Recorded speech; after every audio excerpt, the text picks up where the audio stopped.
Parmi de fines particules de poussière sombre se trouve un composé polymère organique flexible, riche en azote et en oxygène, avec une structure unique souvent comparée à une sorte de chewing-gum spatial. Cette découverte a provoqué une onde de choc dans la communauté scientifique, révélant un matériau étrange et inattendu trouvé sur l'astéroïde Bennu. L'analyse en laboratoire a produit des résultats étonnants. 15 des 20 acides aminés essentiels à la vie ont été détectés. Encore plus remarquable fut la découverte des 5 bases nucléiques essentielles à la structure de l'ADN et de l'ARN.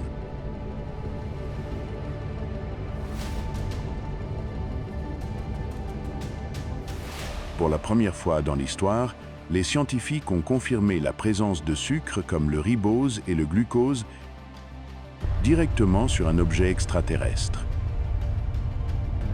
Cette découverte démontre que les éléments fondamentaux de la vie peuvent exister sur des corps au-delà de la Terre.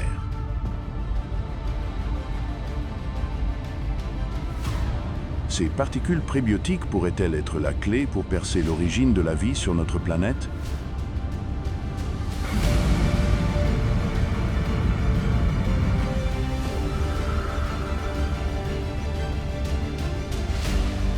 Commençons un voyage à rebours dans le temps, en suivant la trace de l'astéroïde Bennu, pour découvrir les véritables origines de la vie elle-même.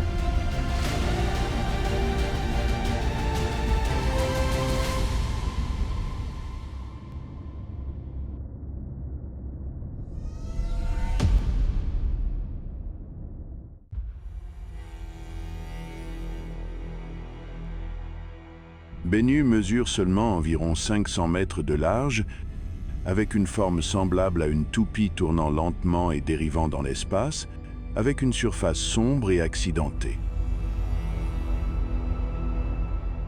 Les données spectrales, les analyses minéralogiques et les échantillons rapportés montrent que Bennu appartient à la classe des astéroïdes de type B, des objets riches en carbone, contenant des matériaux primitifs formés il y a environ 4,5 milliards d'années, presque en même temps que la naissance du système solaire. Classé comme un astéroïde carboné, Bennu est riche en composés contenant du carbone et en éléments légers des matériaux parmi les plus vulnérables à la destruction sous des températures élevées ou une pression intense.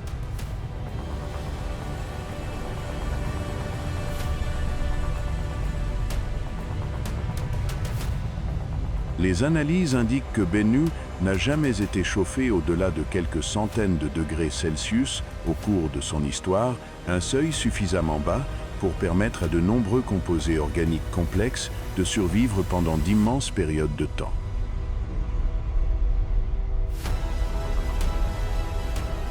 Bennu n'est pas une roche solide, mais un astéroïde tas de gravats, un ensemble faiblement lié de roches, de poussière et de débris, maintenu principalement par une faible gravité. Sa faible densité moyenne et les observations de sa surface suggèrent que Bennu contient de nombreuses cavités internes. Cette structure indique que Bennu est le vestige d'un corps parent beaucoup plus grand qui a été brisé par une collision dans le passé, puis réassemblé lentement. Plus important encore, Bennu a évité des processus de transformation violents.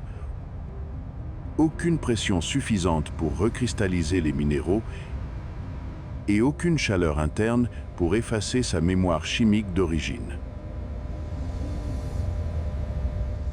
Le choix de Bennu pour une mission de retour d'échantillons n'était pas accidentel. NASA avait besoin d'une cible représentant des matériaux primitifs tout en étant suffisamment proche pour être atteinte et étudiée en toute sécurité. Bennu répondait à plusieurs critères à la fois. Une orbite croisant étroitement celle de la Terre, une période de rotation et une forme mesurée avec précision, une surface riche en matériaux fins exposés et surtout un faible risque d'impact pendant la durée de la mission.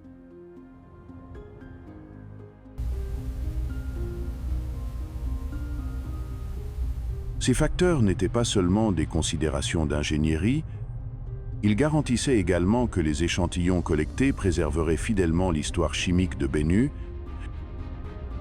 sans contamination par des processus géologiques complexes, ni par l'environnement terrestre avant leur scellement.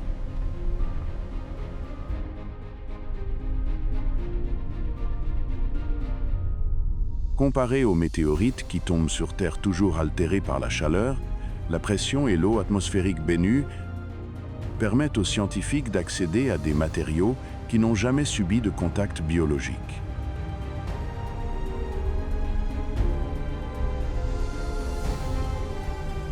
Cela change fondamentalement la manière dont les données sont évaluées. Au lieu de déduire à partir de fragments perturbés, la science dispose désormais, pour la première fois, d'un véritable échantillon de référence de matière primordiale.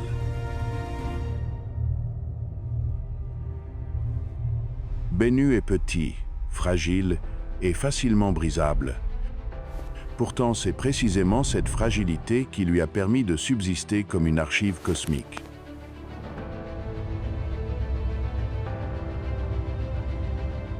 La Terre, en revanche, est puissante, dynamique et riche en énergie, et par conséquent, ses souvenirs les plus anciens ont été effacés.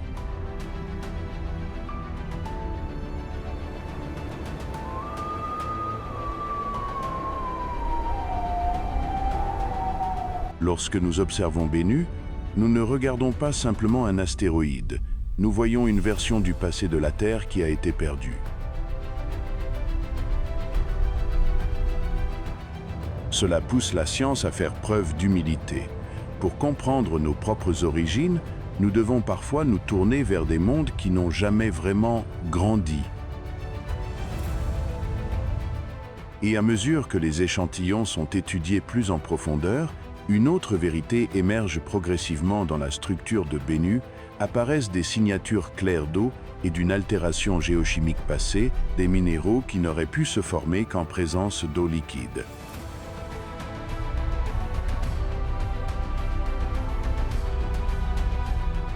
À ce stade, Bennu révèle des indices sur un corps parent plus vaste, plus humide et plus complexe dont il est issu.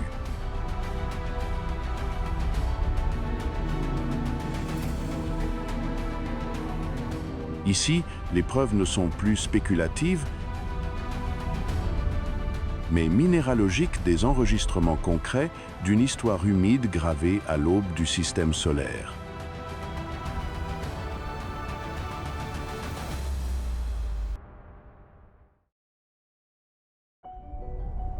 Lorsque les premières données minéralogiques de Bennu ont été analysées de manière systématique, elles ont révélé que Bennu portait autrefois l'empreinte de l'eau liquide.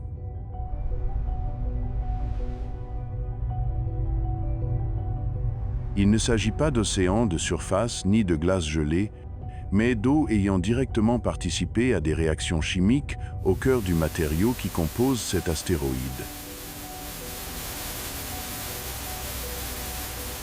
Les minéraux argileux hydratés, notamment la serpentine ainsi que le phosphate et la pyrrhotite, sont bien plus que de simples noms dans un tableau de classification minéralogique.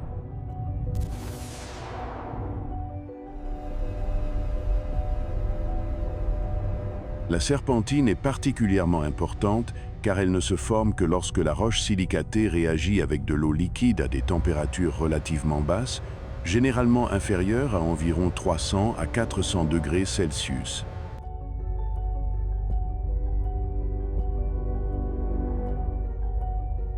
Ce n'est pas une réaction instantanée, elle nécessite du temps, de l'eau stable et un environnement chimique approprié.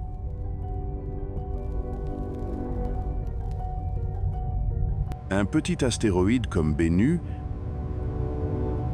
avec un diamètre d'environ un demi-kilomètre et une gravité extrêmement faible, ne pourrait pas générer ni maintenir de telles conditions par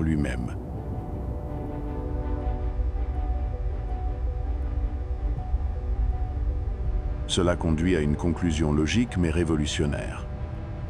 Bennu n'est pas le lieu où ces minéraux se sont formés, il en est l'héritier.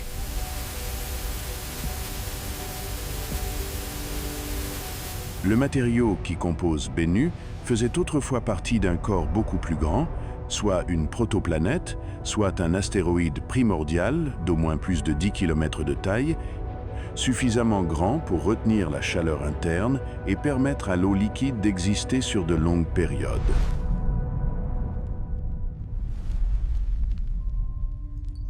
La présence de phosphate, un élément rare mais essentiel à la biologie terrestre, joue un rôle central dans l'ATP, la monnaie énergétique des cellules, ainsi que dans la structure de l'ADN et de l'ARN.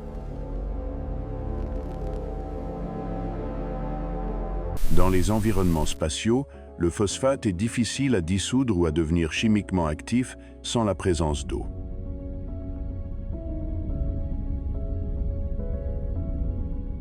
La découverte de phosphate liée à des minéraux sur Bennu indique que des processus pilotés par l'eau ont persisté suffisamment longtemps pour réorganiser les éléments, enrichissant l'environnement chimique de manière ordonnée et non chaotique. C'est la preuve d'un système géochimique actif et non d'un environnement aléatoire façonné uniquement par des impacts. À cela s'ajoute la pyrrhotite, un minéral sulfuré riche en fer qui se forme généralement dans des environnements réducteurs où l'oxygène libre est extrêmement limité des conditions compatibles avec le système solaire primitif.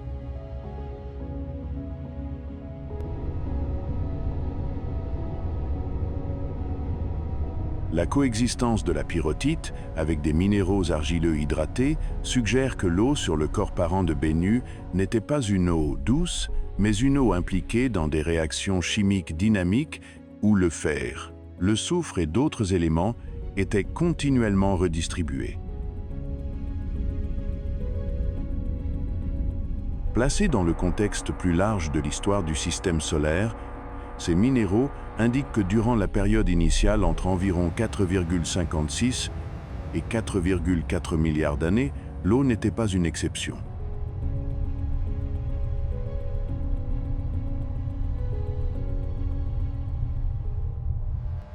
Au contraire, l'eau était répandue dans les petits corps, pénétrant les matériaux primitifs et déclenchant des processus géochimiques durables.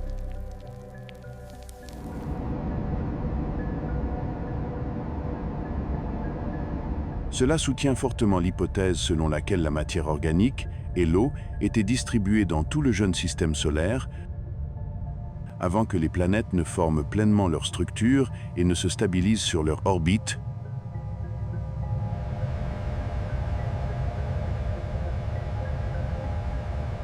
Plus important encore, les minéraux argileux hydratés sur Bennu révèlent comment l'eau a interagi avec la matière, pendant combien de temps et dans quelle mesure.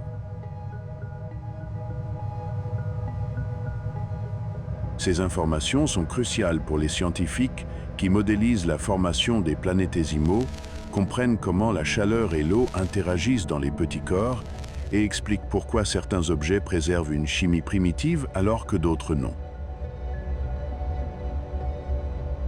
Dans ce sens, Bennu devient une référence de comparaison avec d'autres astéroïdes carbonés et avec les météorites tombés sur Terre.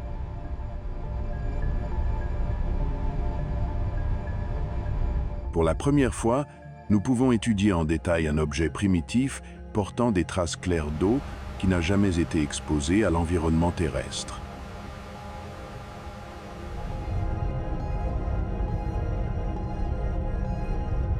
Et à mesure que les preuves minéralogiques deviennent de plus en plus claires, la mission OSIRIS-REx transforme ces traces anciennes en données historiques vivantes ici sur Terre.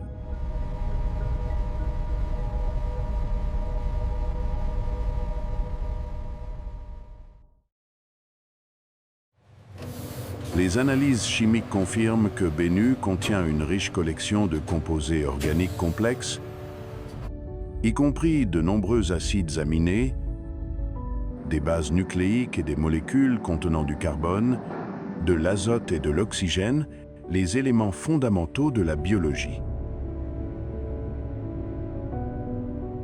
Ces composés n'apparaissent pas de manière aléatoire ou chaotique, au contraire, ils reflètent des voies chimiques familières, régies par les principes de la thermodynamique et de la cinétique des réactions.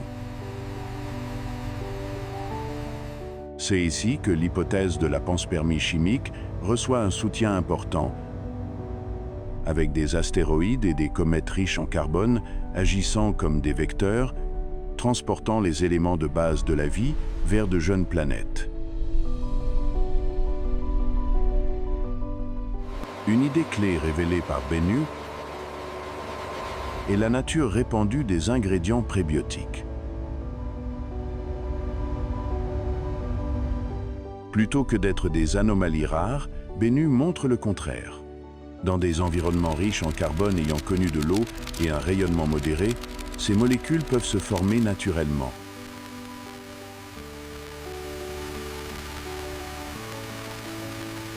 Du point de vue de l'hypothèse du monde à ARN, Bennu revêt une importance particulière.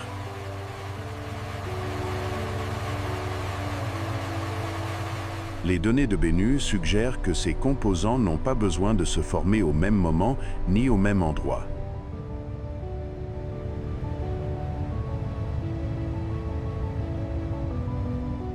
Au contraire, ils auraient pu émerger dans différents environnements, être préservés dans le matériau des astéroïdes, puis s'assembler ultérieurement lorsqu'ils sont livrés à une planète, offrant des conditions plus stables.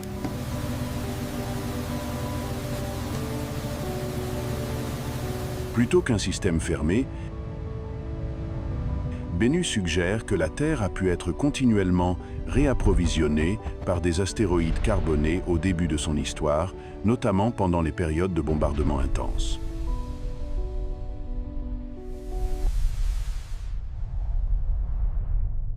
Dans ce contexte, la vie n'est pas le produit d'un seul moment de chance, mais le résultat cumulatif de la matière, de l'énergie et du temps.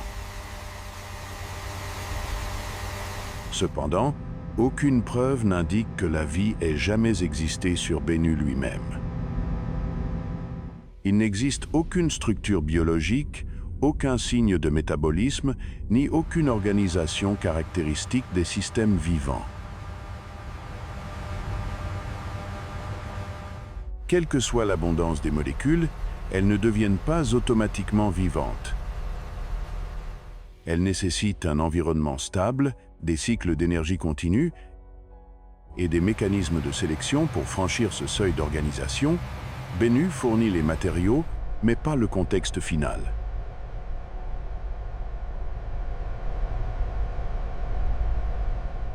Bennu oblige également la science à ajuster sa stratégie dans la recherche de la vie au-delà de la Terre.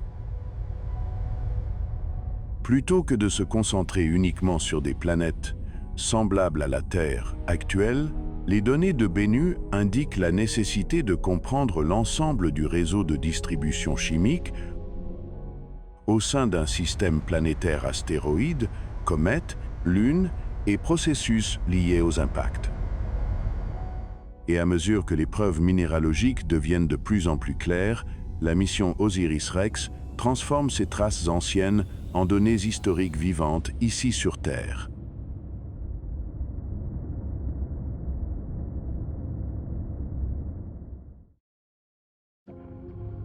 OSIRIS-REx s'est approché d'un astéroïde primordial, a interagi physiquement avec lui et a ramené sur Terre des échantillons qui n'avaient jamais été en contact avec l'atmosphère, l'eau ou la biologie de notre planète. Lancé en septembre 2006 dans le cadre du programme New Frontiers de la NASA, OSIRIS-REx a suivi une trajectoire complexe durant plus de 2 ans avant d'atteindre Bennu fin 2018.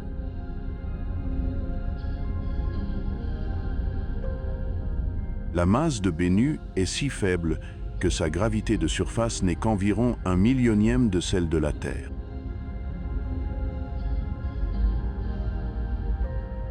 Dans de telles conditions, le concept même d'atterrissage disparaît presque. Même une infime erreur de vitesse pourrait renvoyer le vaisseau spatial dans l'espace ou entraîner une collision incontrôlable.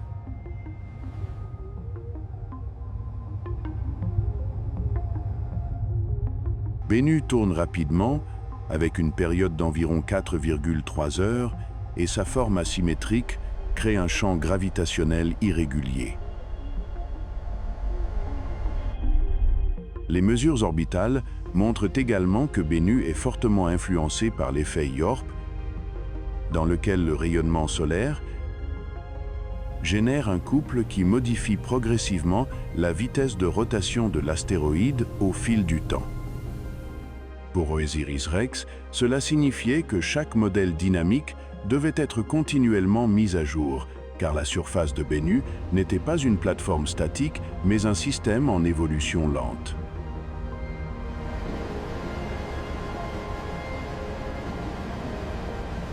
Avant l'arrivée, les modèles avaient prédit une surface relativement lisse, avec de vastes zones de régolithes fins adaptées à l'échantillonnage.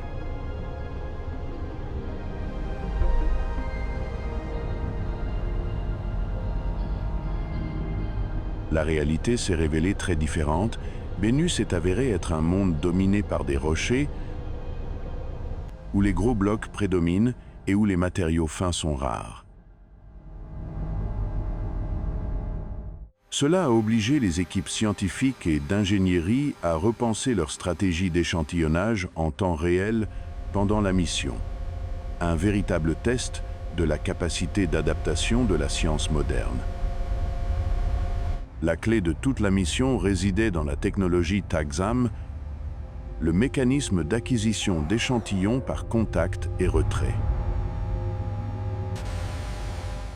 Au lieu de forer ou de creuser, TAGZAM fonctionne selon le principe d'un contact extrêmement bref.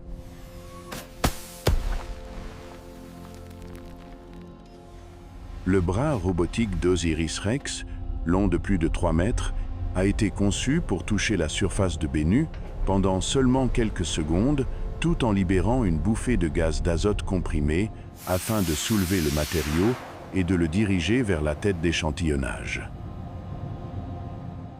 Cette méthode exploitait la faible gravité de Bennu. Le matériau n'était pas compacté, mais facilement soulevé et capturé.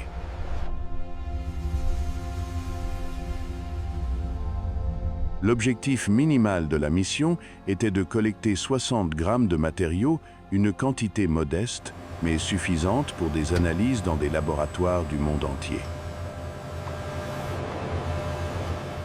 Mais le 20 octobre 2020, lorsque Osiris-Rex a exécuté la manœuvre Touch and Go, Bennu a réagi d'une manière que personne n'avait anticipée.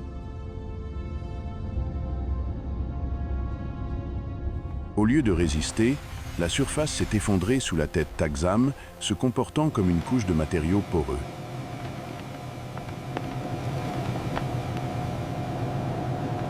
Les capteurs ont enregistré que le bras d'échantillonnage s'enfonçait plus profondément que prévu, tandis que le gaz d'azote emportait beaucoup plus de matériaux que ce que la conception initiale avait envisagé.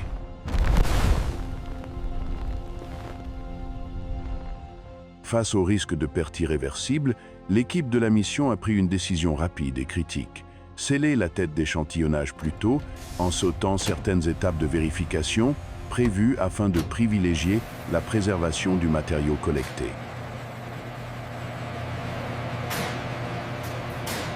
La surface étonnamment molle de Bennu a révélé que de nombreux astéroïdes de type tas de débris pourraient être bien moins cohésifs qu'on ne le pensait auparavant, une découverte aux implications majeures non seulement pour la science planétaire, mais aussi pour les stratégies futures de défense de la Terre contre les impacts potentiels.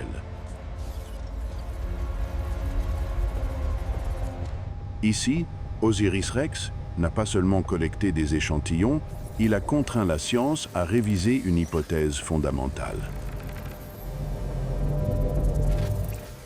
Après avoir sécurisé les échantillons dans sa capsule de retour, Osiris-Rex a achevé ses observations finales avant de quitter Bennu en 2021.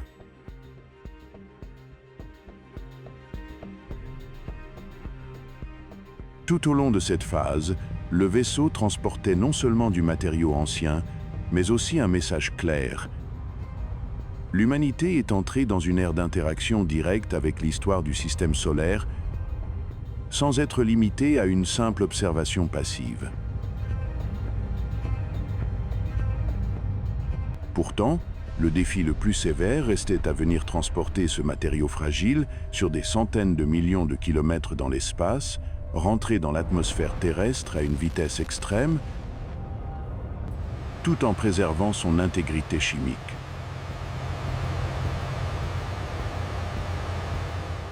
C'est à ce moment que la mission Osiris-Rex est entrée dans une phase où chaque détail technique devenait une question de survie pour la science elle-même.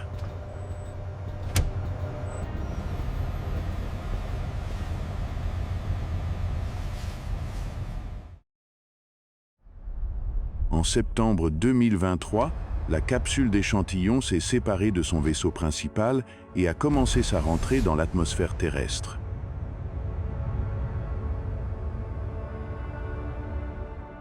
La trajectoire a été calculée avec une précision extrême, car même une légère déviation aurait pu envoyer la capsule dans l'océan ou l'exposer à des charges thermiques dépassant ses limites. Au moment de la rentrée, la capsule se déplaçait à environ 43 000 km/h.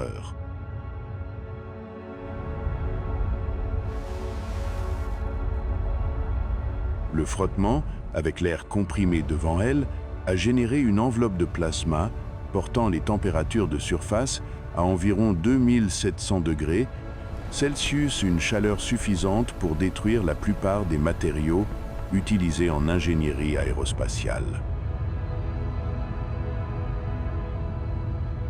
La survie des échantillons de Bennu dépendait du bouclier thermique en carbone imprégné de résine phénolique, appelée PICA.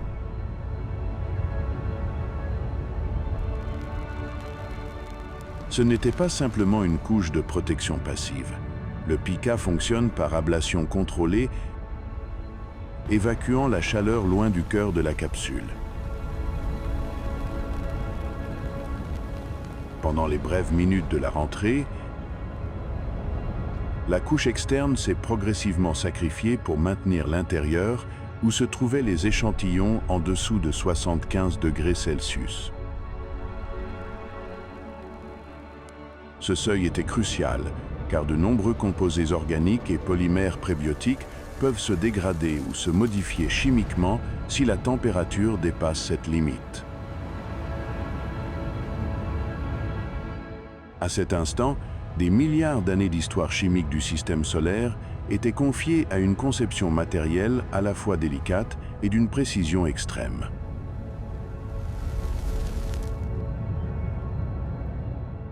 La capsule a atterri en toute sécurité dans le désert de l'Utah, dans une zone choisie pour son haut niveau de contrôle sécuritaire et de propreté biologique.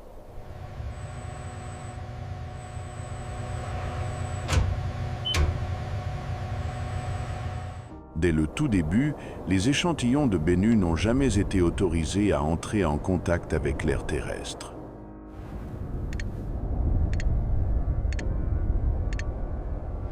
Toute humidité, micro-organismes ou particules de poussière aurait pu compromettre les résultats analytiques pendant des décennies. Par conséquent, dès leur récupération, la capsule a été placée dans un système de transport scellé et manipulée dans un environnement d'azote pur, totalement isolé du monde extérieur.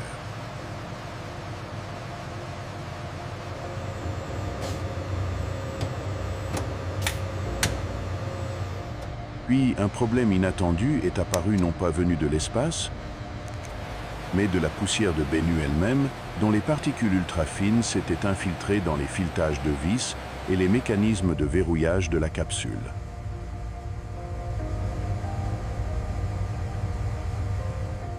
Le succès technique sur Bennu avait créé un nouveau défi sur Terre.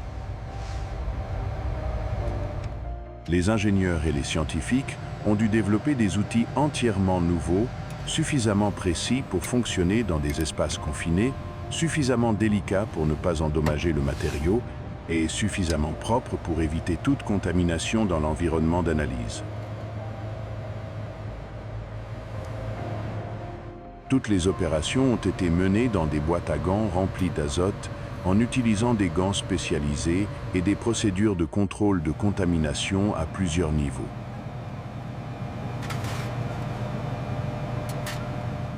Le processus d'ouverture de la capsule, initialement prévu pour durer seulement quelques semaines, a finalement nécessité environ 3 mois et demi. Chaque grain de poussière représentait un fragment d'une histoire vieille de 4-5 milliards d'années.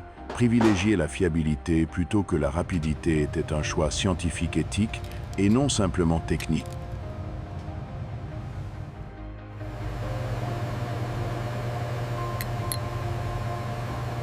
Une fois la capsule entièrement ouverte, les échantillons ont été triés, pesés et scellés individuellement pour une masse totale dépassant 1 kg, la plus grande quantité de matériaux d'astéroïdes jamais rapportée par une mission américaine.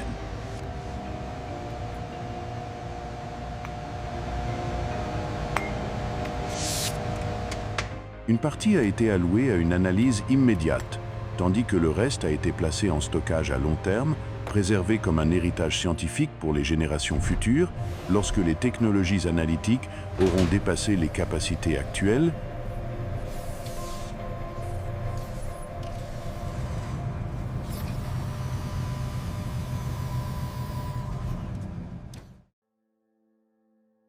Après Bennu, la science entre dans une nouvelle trajectoire, avec la mission OSIRIS-APEX officiellement confirmée. L'attention se tourne vers Apophis, un astéroïde géocroiseur d'environ 340 mètres de diamètre qui passera extrêmement près de la Terre le 13 avril 2029 à une distance de seulement 32 000 km, plus proche que de nombreux satellites géostationnaires.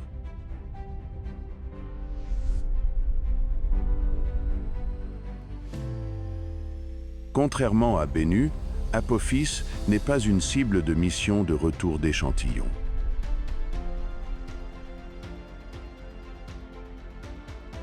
Sa valeur scientifique réside dans l'interaction gravitationnelle.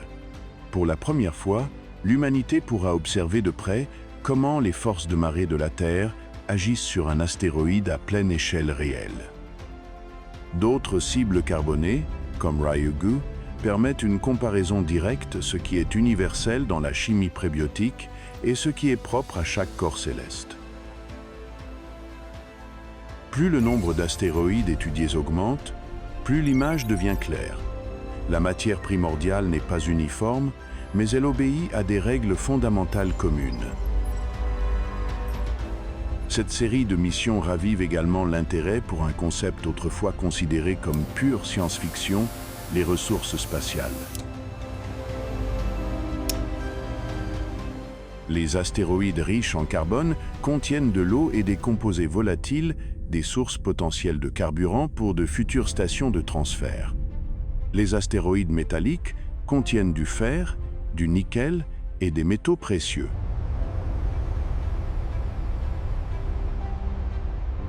À un niveau plus profond, l'ère post-Bennu reflète un changement dans la manière dont l'humanité perçoit l'univers. À chaque mission, nous devenons des agents de mesure, d'intervention douce et d'une compréhension croissante des lois qui régissent la matière extraterrestre. Ce changement est scientifique, mais aussi existentiel.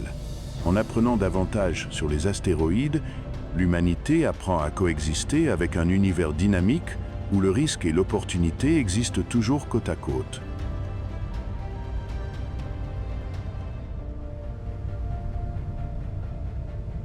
Lorsqu'on les considère dans leur ensemble de Bennu à Apophis, de Ryugu à Psyché, un schéma commence à émerger.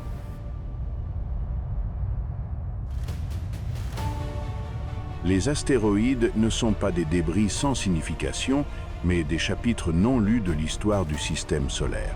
Chaque chapitre apporte une nouvelle perspective, chimie, dynamique, ressources, risques.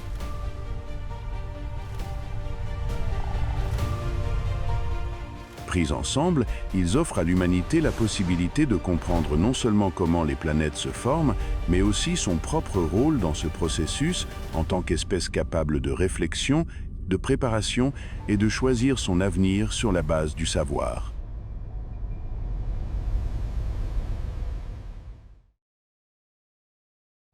La présence de composés polymères riches en azote et en oxygène, ainsi que de molécules de sucre comme le ribose et le glucose, sur l'astéroïde Bennu, a largement dépassé les attentes initiales de la NASA.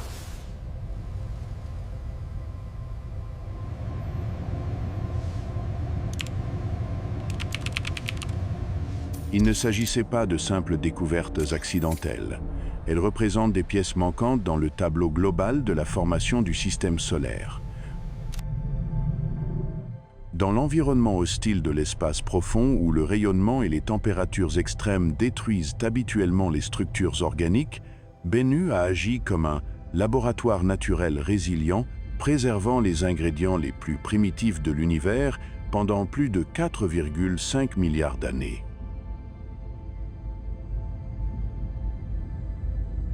Du point de vue de la chimie planétaire, la découverte de 15 types d'acides aminés et de l'ensemble complet des bases nucléiques constituant l'ADN sur un corps extraterrestre a profondément transformé notre manière de penser.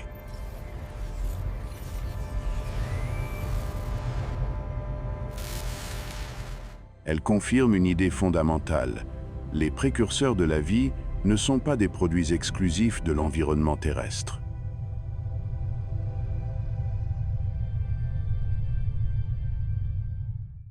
Au contraire, ils dérivaient déjà dans l'espace, bien avant que notre planète ne soit forgée dans le feu et la poussière cosmique.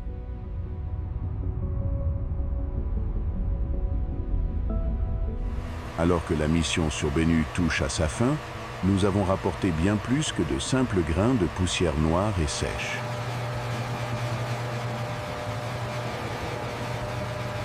Nous avons récupéré une clé vers un ancien code source. Lorsque nous observons ces composés polymères inhabituels ou ces chaînes complexes de molécules de sucre, nous ne regardons pas seulement le passé d'un astéroïde, nous regardons un miroir reflétant les origines mêmes de l'humanité. Nous n'avons plus besoin de lever les yeux vers le ciel en demandant « D'où venons-nous ?» car la réponse a peut être toujours été là, cachée dans les voyages silencieux d'objets comme Bennu, traversant des milliards d'années de temps cosmique.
Thank you for staying with WUFO Space until the very end of this journey through the vast universe.